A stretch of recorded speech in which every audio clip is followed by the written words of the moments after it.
코로나19 바이러스로 인한 감염병 때문에 요즘 건강에 어려움을 겪고 계시는 분들이 많이 있습니다. 수술을 앞두고 있는 분도 있고 수술 후 치료를 위해서 그렇게 회복을 위해서 기도하고 계시는 분들도 있습니다. 우리가 다시 만나고 얼굴을 대하지 못하기 때문에 여러분들은 우리 교회 안에 있는 성도님들의 근황과 삶에 대해서 소식을 접하기가 참 어렵지만 저는 그래도 목회자로서 우리 교회 성도님들 각각의 모든 삶 속에 일어나는 일들과 관련해서 끊임없이 기도하고 또 끊임없이 영적인 힘을 공급하기 위해서 애를 쓰고 있습니다. 항암 치료 중인 성도님은 오창항까지 잘 마치고 다발성 증상 때문에 여러 가지 마음의 낙심이 컸었는데 그동안 기도하시는 많은 분들 또 속해서 소그룹이 또 저희 내외 우리 교역자들이 함께 기도해서 며칠 전에 오창암 치료를 받고 나온 결과가 거의 이제 모든 다발성이었던 것들이 다 없어지고 이제 한 부위만 수술을 하면 된다는 그런 반가운 소리가 들려지기도 합니다. 여러 가지 절망스러운 상황 속에서도 힘겹게 육체의 질병과 싸우는 성도들이 있고 또 우리는 그것을 위해서 또 함께 기도하여 치유의 은혜를 구하고 있습니다. 지난 목요일 날 밤늦게 갑작스럽게 소천하신 우리 임영구 권사님 어머님의 소천 소식을 듣고 또 금요일 날 토요일 날 장례를 저희가 잘 마쳤습니다. 코로나 상황이라서 많은 사람들이 문상하거나 빈소에서 예배를 드릴 수 없는 상황이어서 저만 교역자들과 함께 가서 간단하게 예식을 통해서 장례 절차를 마칠 수가 있습니다. 연말연시 벌써 세 번째 장례식을 인도하게 됩니다. 그러니까 시대적인 상황에서 우리가 좀 더 많이 위축되는 것은 분명한 것 같습니다. 100세 시대를 살아간다고 시대는 그런 여러 가지 많은 모습들과 성향들을 가지고 있다고 말하지만 직접적으로 내 건강과 관련해서는 누구도 안전할 수 없는 또 안심할 수 없는 그런 상황이기도 합니다. 그래서 오늘은 여러분들과 함께 건강에 관련되어져 있는 성경적인 가르침과 교훈을 좀 함께 나눠 보려고 합니다. 지난 1월 달에 2월 달 한 달 설교 주제와 내용들, 본문들을 준비하면서 2월 첫 주 제가 설교 제목으로 오늘 본문을 중심으로 한 건강한 삶을 위한 우리 신앙인들의 자세와 또 각오, 노력에 대해서 제가 말씀을 준비했습니다. 저희 교회에 여러분들은 잘 모르시겠지만 90이 넘으신 어르신들이 여러분이 계십니다. 지금 현재 최고령이신 분은 1922년생, 그러니까 올해 한국 나이로 100세가 되신 분입니다. 우리 고석영 권사님이십니다. 아직까지도 육체 건강하세요. 좀 여러 가지 치매 증상이 좀 있으시긴 하지만 아직까지도 의사소통이나 활동하는 데 전혀 지장이 없으실 만큼 강건하십니다. 우리 박성주 집사님은 1927년생으로 올해 95세가 되셨습니다.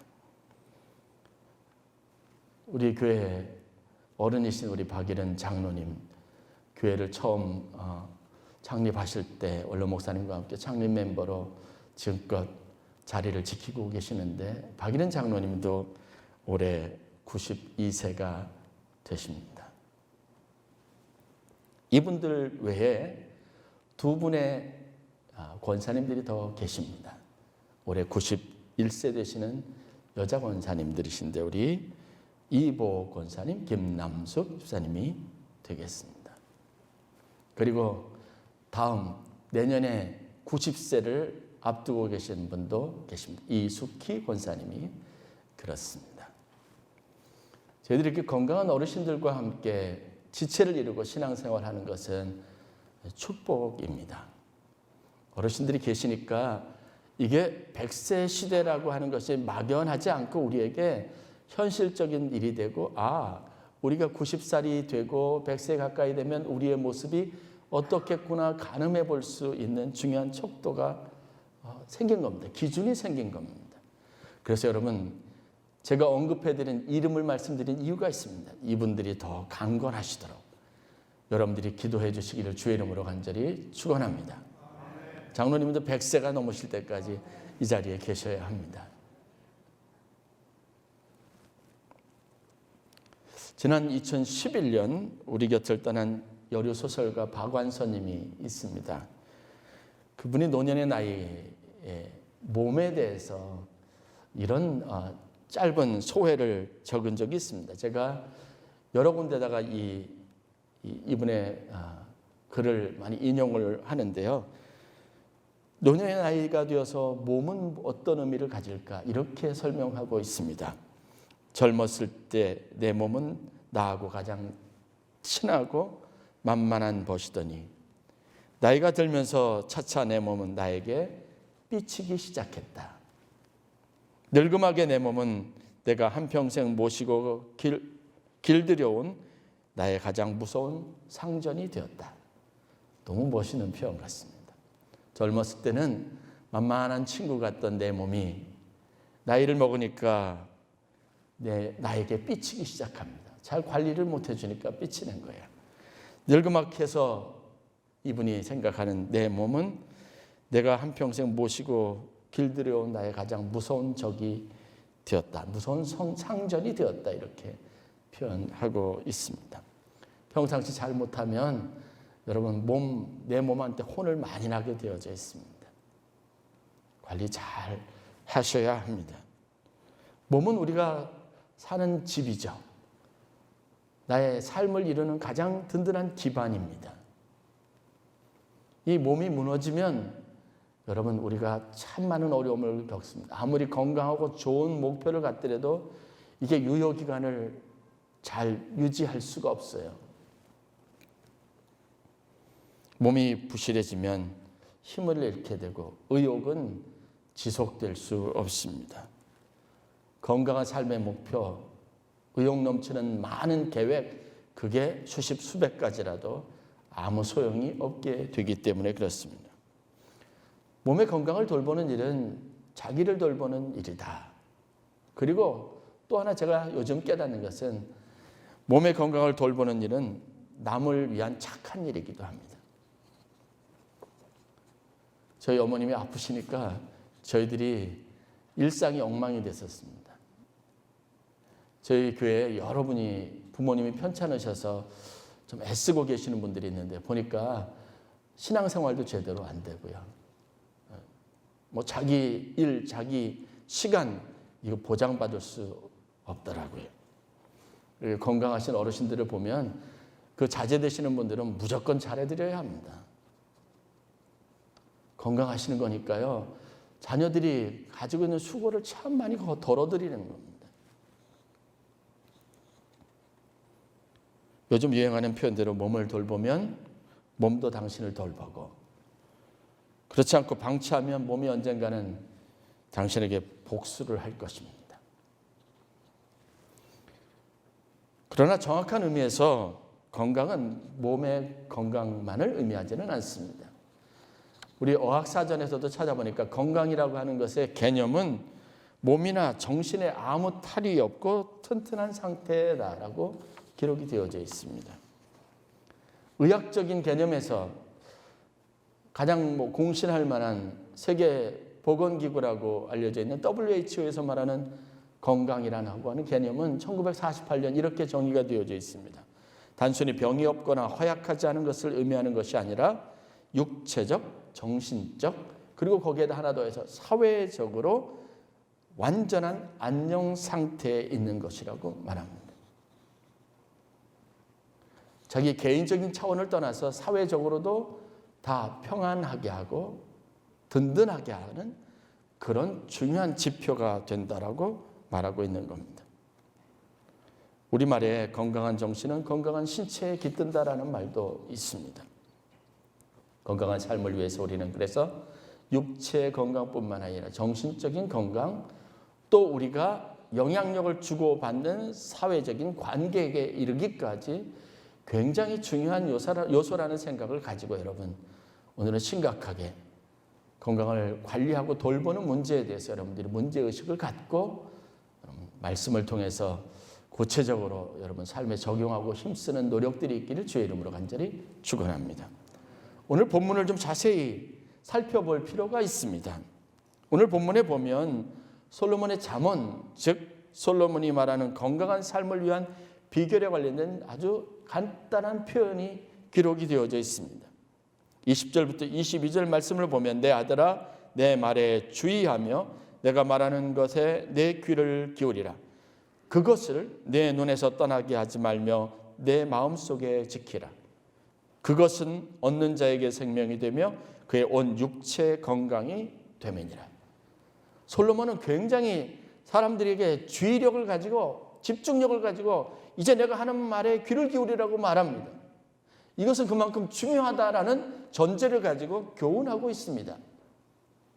그리고 그것이라고 하는 단어를 사용하면서 그것은 굉장히 중요한 의미를 가지고 있는데 이것은 믿는 자에게는 생명이 되고 그의 온 육체의 건강이 된다라고 말하고 있습니다. 여러분 호기심이 생기죠. 그러면 그것은 과연 무엇일까요?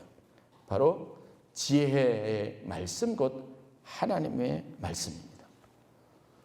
이 성경책이 여러분 우리의 생명의 기반이 되고 우리의 육체 건강에 실질적이고 가장 밀접한 연관성을 가진 우리의 인생의 교과서라고 말하고 있는 겁니다. 그것보다도 그중에서 무엇보다도 23절에 보면 마음을 지키는 것의 소중함을 언급하고 있습니다. 즉 솔로몬의 지혜에 담긴 말, 그것 안에서 건강이라고 하는 개념은 육체의 건강뿐만 아니라 이 육체의 건강을 이루게 하는 마음, 심령의 건강과 이곳에 미치는 하나님의 영적인 영향력, 말씀이 가지고 있는 교훈의 소중한 것을 이야기하고 있습니다. 단순히 많은 분들이 신앙생활 잘하는 것이 여러분들의 건강한 삶과 직결되어 있다고 말하는 이 피상적인 가르침을 넘어서 이것이 가지고 있는 심각성에 대한 인식을 갖도록 주의를 집중시키고 있는 겁니다. 건강하게 살기를 원하십니까? 신앙생활 잘 하시기를 바랍니다. 그것과 관련되어져 있는 성경의 사례들을 좀 살펴볼 필요가 있을 것 같습니다. 건강한 삶을 잘 살았던, 그래서 노년에 계시는 많은 분들이 나도 이분처럼, 이 사람처럼 그렇게 살고 싶다라고 마음의 소원을 품고 있는 대표적인 인물이 누구냐면 모세입니다. 왜냐? 성경에서 말하고 있는 모세는 120살의 나이가 되어 하나님 앞에 부름을 받기까지, 죽을 때까지 눈이 약해지거나 기력이 소진되지 않고 건강하게 살았다고 기록하고 있기 때문에 그렇습니다. 바로 신명기 34장 7절에 있는 말씀입니다. 이 정도면 여러분 훌륭한 삶을 산 것이 아닙니까? 병상에 누워서 육체를 마음대로 하지 못해서 꼼짝 못하고 정신은 말짱한데도 아무것도 할 수 없는 그런 힘들고 고통스러운 상황을 유지하지 않고 내가 보고 느끼는 것을 내 몸으로 실천할 수 있고 하나님과는 늘 언제나 대화를 주고받을 수 있고 내 말은 여전히 누군가에게 영향력이 있어서 말하고 듣는 사람 사이에 좋은 영향력 있는 커뮤니케이션이 오고 갈 수 있는 이 인생을 살았다는 것은 대단합니다.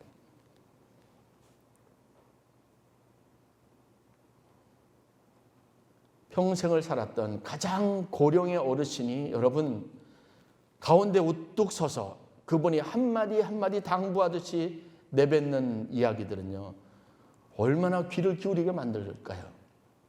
감동적이지 않습니까? 임종을 앞두고 있는 자녀들이요 그 임종 전에 부모님이 하시는 말씀에 얼마나 귀를 기울입니까? 그걸 유훈이라고 믿고 여러분 평생 지키려고 노력하는데요. 하나님은 모세의 삶을, 모세의 인생을 그렇게 이용하셨습니다. 그는 아주 고령에 죽음을 앞두고 있으면서도 아주 정정하고 밝고 뚜렷한 목소리로 이스라엘 백성들, 그 많은 회중들 앞에서 모두가 들을 수 있을 만큼 분명하게 하나님을 섬기는 것, 예배하는 것, 하나님을 중심으로 말씀에 순종하며 사는 삶의 필요성과 중요성에 대해서 이야기할 수 있었으니까요. 이것은 대단한 인생의 축복입니다. 모세의 건강법이라고 하는 책이 있습니다. 부산에 있는 한 교회 장로님이시면서 자연 치유 관련된 그 의학 연구 분야의 연구원으로 또 회장으로 섬기고 계시는 김혜용 장로님이라고 하신 분이 쓰신 겁니다. 제목이 재밌지 않습니까? 이분 책에 모세가 건강하게 살았던 가장 건강한 성경 인물이니까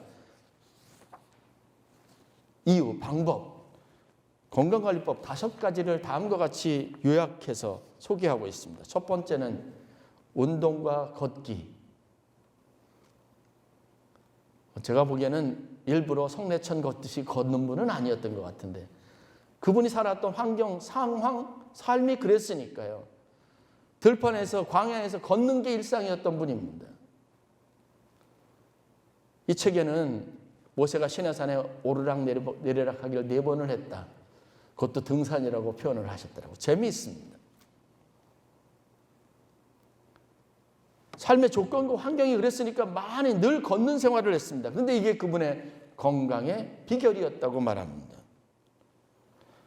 두 번째는 음식에 관련된 것을 예로 들었습니다. 레위기 식생법이라고 말합니다. 비결은 운동과 걷기가 첫 번째, 두 번째는 레위기 식생법을 따랐다. 왜냐? 하나님께서 그에게 말씀을 주셨고 그것에 대해서 이스라엘 백성들을 가르친 게 바로 레위기에 있는 말씀이고 모세는 지도자로서 하나님이 먹고 우리가 생활하는 것과 관련된 습관과 관련되어져 있는 엄격하고 명확한 모든 규정들과 가르침을 따랐을 뿐만 아니라 그것을 가르쳤으니까요. 거기에 나와 있는 식생법 그리고 음식들, 먹는 방법, 핏째 먹지 말라 이런 것까지 다 포함해서 우리가 육식을 해야 될 것 말아야 될 것 그것 다 구분한 것들 관련된 내용들을 따를 때 그래서 그가 건강할 수 있었다. 이게 과학적으로 충분히 증명되는 것이라고 말하고 있습니다. 세 번째는 그가 늘 먹고 생활하였던 당시의 음식들을 구체적으로 식재료들을 구체적으로 언급하면서 꿀이나 식초, 우슬초, 엉겅퀴, 대파, 부추, 마늘 같은 그것들을 쭉 설명하면 이것이 얼마나 건강한 삶에 효능이 있는지를 쭉 밝힌 내용들을 소개합니다. 네 번째는 다섯 번째와 더불어 신앙적인 부분에 대한 초점을 맞춥니다. 모세는요, 우리가 하는 것처럼 욕심 없는 삶을 살았습니다. 광야 떠돌이 생활이 여러분 아는 것처럼 축적이라고 하는 건 불가능한 삶입니다. 만나와 메추라기로 상징되는 매일의 공급, 그것으로 40년 동안 훈련됐습니다. 땅이나 토지의 소산의 풍성함은 의미가 없습니다. 하나님이 주시는 것으로 만족하는 삶을 살았습니다.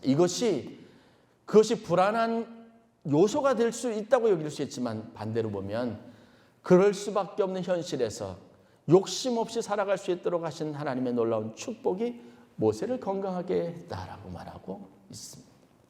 되새겨볼 만한 말입니다. 다섯 번째는 모세의 기질을 이야기합니다. 신앙적인 기질, 특별히 그는 바른 삶의 신앙적인 태도를 유지했습니다. 즉 늘 언제나 화평을 추구했고 온유했으며 사람들의 주변인들의 조언과 그것에 서로 의논하고 서로 소통하는 이 좋은 관계들 속에서 지도자로서 그가 독특한 지도력을 발휘할 수 있다는 것에서 그의 온유함과 다투지 않는 마음이 그의 삶의 스트레스를 많이 줄여주는 효과가 있었다라고 말하고 있습니다. 참으로 흥미로운 분석이지만 가만히 곱씹어 보면 이게 전부 다 우리가 실질적으로 건강에 해로운 요소들이 아닌 다른 건강하게 사는 것과 관련되어져 있는 것들입니다. 모세의 최고의 건강은 역시 하나님과 함께했던 그의 인생에서 찾아볼 수 있습니다. 두 번째 생각해 볼 수 있는 사람은 포로 시대를 살았던 예언자 다니엘입니다. 90세의 삶을 마감했다고 말합니다. 그것도 이방 땅에서요. 수산궁에서 생의 마지막을 마감했습니다. 다니엘은 여러분들이 아는 것처럼 격동기에서 태어나서 20살도 채 되지 않았을 때 인생의 가장 큰 스트레스를 경험했던 사람입니다. 왕족이자 귀족으로서 호화스러운 삶을 살 근심 걱정 없고 모든 사람들의 섬김을 받던 이 젊은이가 어느 날 쇠사슬 쇠고랑에 채워진 채 포로로 끌려가서 낯선 곳에서 그곳에서 자기가 살았던 비슷한 왕궁에서 이제는 완전히 역전된 삶을 살아야 했습니다. 왕과 그의 가족들을 돌보는 환관, 시중을 드는 사람의 이제 역할을 하면서 그런 운명 속에 살아야만 했던 겁니다. 그런데 우리가 알고 있는 다니엘의 삶은 건강했습니다. 그는 늘 꿈꾸는 사람이었습니다. 하나님과 교제하는 사람이었습니다. 그 이유를 굳이 찾아보자면 몇 가지 다니엘의 건강한 삶의 요인이 있습니다. 그것은 뭐냐면 첫 번째, 그가 하나님과 늘 교제하는 사람이었다는 겁니다. 규칙적인 생활 습관을 가지고 있었습니다. 이것 때문에 그는 생명의 위협까지 있었습니다. 율법적인 식생법을 그대로 따랐어요. 모세와 비슷하죠. 먹는 것 때문에 자기 생명을 내놓을 정도로요 엄격한 사람이었습니다. 그가 초기에 왕이 내려준 하사했던 음식을 먹지 않고 고기를 먹지 않고 채소만 가지고 자기 스스로 책임자와 함께 내기를 했던 거 여러분 기억하실 겁니다. 의외로 우리의 건강을 유지시켜주는 육체적인 많은 필요들과 영양분에 관련된 염려가 있지만 다니엘의 경우는 우리에게 믿음을 따라서 마음의 기쁨을 가지고 억지로 하지 아니하고 부담으로 하지 않고 마음의 기쁨을 따라서 하는 그것이 식생활 습관이라도 얼마나 그 삶을 윤택하게 하고 그 얼굴을 빛나게 하는지 우리에게 좋은 교훈을 주는 사람이라고 할 수 있습니다. 모세도 다니엘도 여러분 좋은 환경, 건강할 수 있는 여건 속에 있었던 사람들은 아닙니다. 어떻게 보면 더 열악한 환경 속에 있었지만 이들은 건강한 삶을 살았습니다. 나이가 들어서도 기력이 쇠하여지지 않았습니다. 성경의 다니엘서 예언서에 실려있는 많은 예언들을 보십시오. 그 어떤 환상을 보았으며 그의 나이에 그의 노년에 그가 무엇을 하고 있었는지 그 나이 많은 나이에서도 그때에도 여러분 예언자의 말씀, 선지자의 말씀을 묵상하고 하나님과 대화하고 교제하면서 하나님이 주신 꿈을 풀이하고 해석하고 그리고 자기가 섬기는 왕들에게 그것을 나누고 이야기했습니다.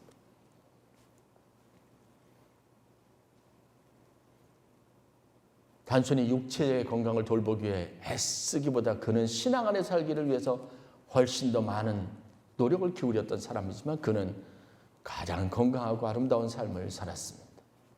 그 힘들고 어려운 모진 세월을 지냈으면서도 마찬가지입니다. 마지막으로 한 분을 더 소개하려고 합니다. 아직까지 생존해 계시는 분입니다.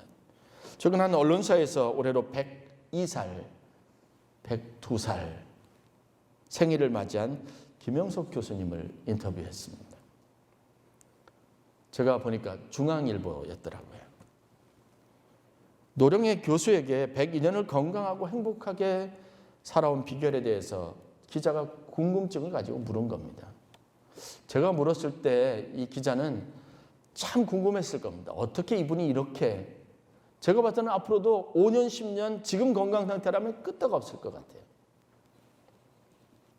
그럴 수 있었던 비결이 무엇일까? 전 진짜 궁금했을 겁니다. 그런데 이분이 하시는 대답은 의외로 평범한 겁니다. 그런데 여기에 우리가 좀처럼 실천하지 못하는 문제들이 있습니다. 건강과 행복에 관련된 그분의 소신, 그것을 그 기사에 실었는데 그것을 제가 좀 요약해 보았습니다. 김영석 교수님의 답변입니다. 지금껏 살아보니 알겠더군요. 아무리 행복해지고 싶어도 행복해지기 힘든 사람들이 있습니다. 크게 보면 두 부류의 사람들인데 첫 번째, 행복해지고 싶어도 행복해질 수 없는 사람이 누구냐 하면 정신적 가치를 모르는 사람들. 물질적 가치만 쫓고 물질적인 만족만 추구하는 사람은 절대로 행복해지지 않는다는 걸 자기가 여태까지 살면서 보았다는 겁니다. 왜냐하면 물질적 가치가 행복을 가져다 주지 않으니까요. 가령 복권에 당첨된다고 행복하게 살까요? 정신적 가치를 모르는 사람이 많은 물건을 가지게 되면 오히려 그것 때문에 불행해지고 말더군요. 행복해지기 위해 돈이나 권력 혹은 명예를 쫓는 사람들이 많은데 솔직히 거기서 행복을 찾기는 어렵습니다. 왜냐하면 거기에는 만족이 없기 때문입니다. 이러한 욕구는 기본적으로 소유욕이라고 할 수 있는데 이건 가질수록 더 배가 고프다는 특징이 있는 걸 알았습니다. 행복하려면 꼭 필요한 조건이 하나 있는데 그건 만족입니다. 여러분이 인생의 정신적 가치, 영적인 가치를 추구할수록 더 건강해질 수 있다는 걸 알아야 합니다.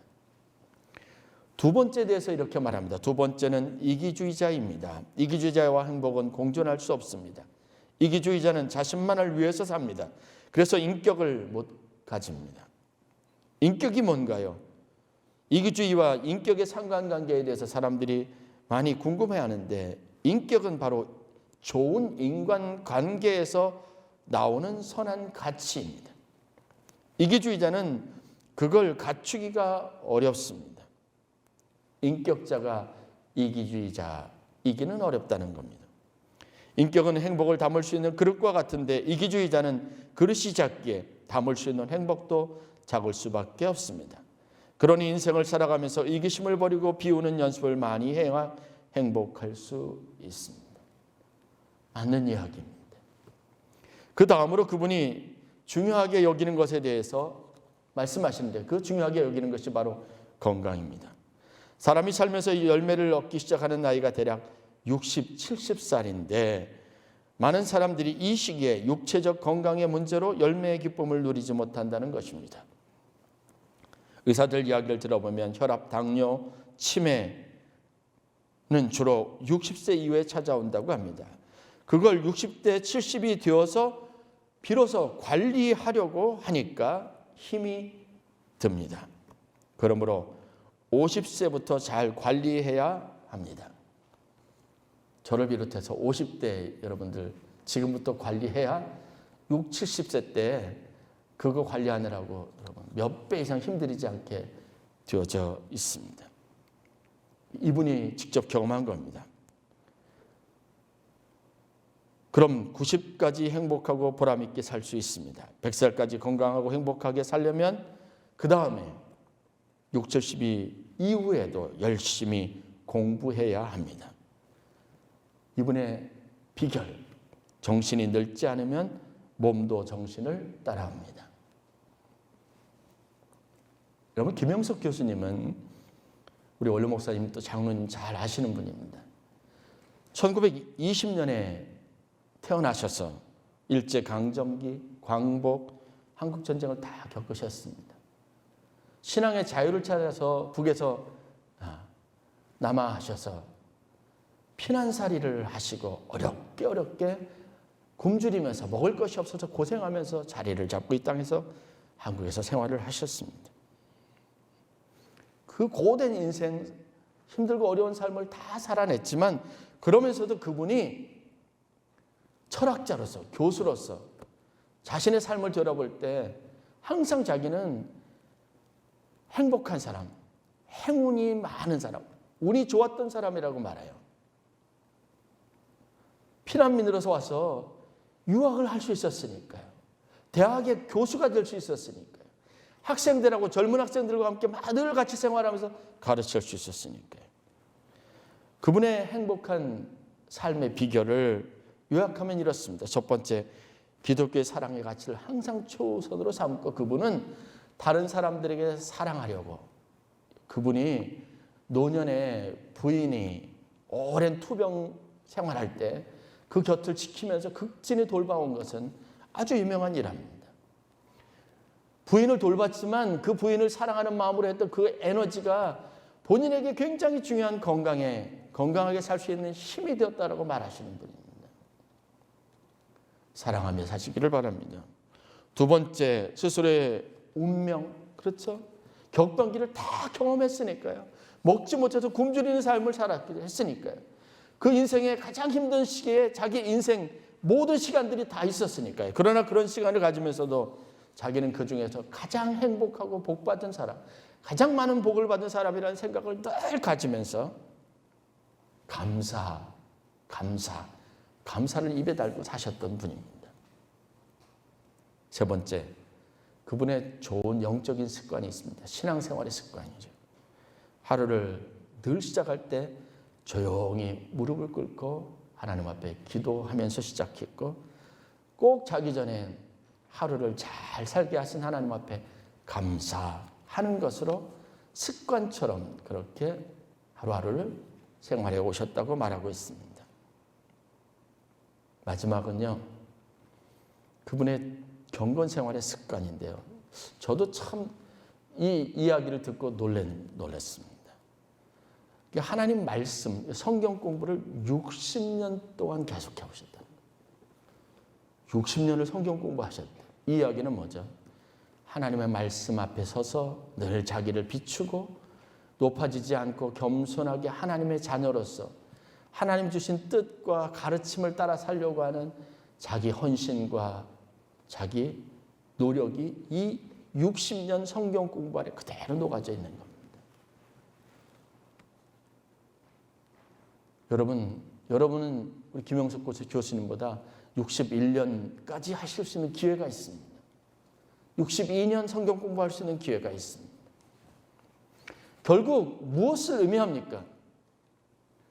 솔로몬이 말하는 것처럼 우리가 하나님 말씀을 가까이 하고 그 말씀대로 살기 위한 결단 안에서 하나님이 의외로 우리 인생에 정말 많은 것을 축복으로 주시고, 심지어는 내 삶에 가장 건강하고 그리고 가장 아름답고 가치 있는 삶을 하나님께서 축복으로 선물해 주신다는 사실을 우리가 현실적으로 여러 사례들을 통해서 하나님 앞에 교훈으로 받게 된다고 하는 겁니다.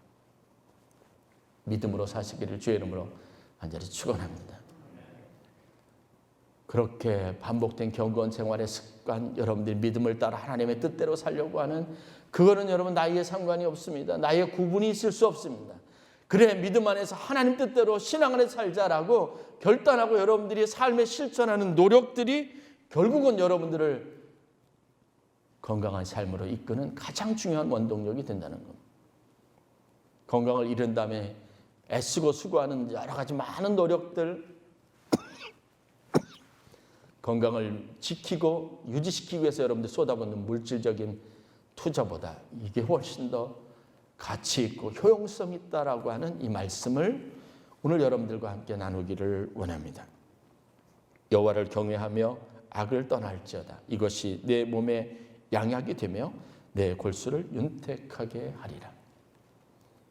우리 어르신들은요, 하나님, 내가 평생 동안 성전 문턱을 드나들 수 있게, 그렇게 내 마지막 순간이 마지막 주일날과 같은 시간이 될 수 있게 해달라고 기도하셔야 합니다.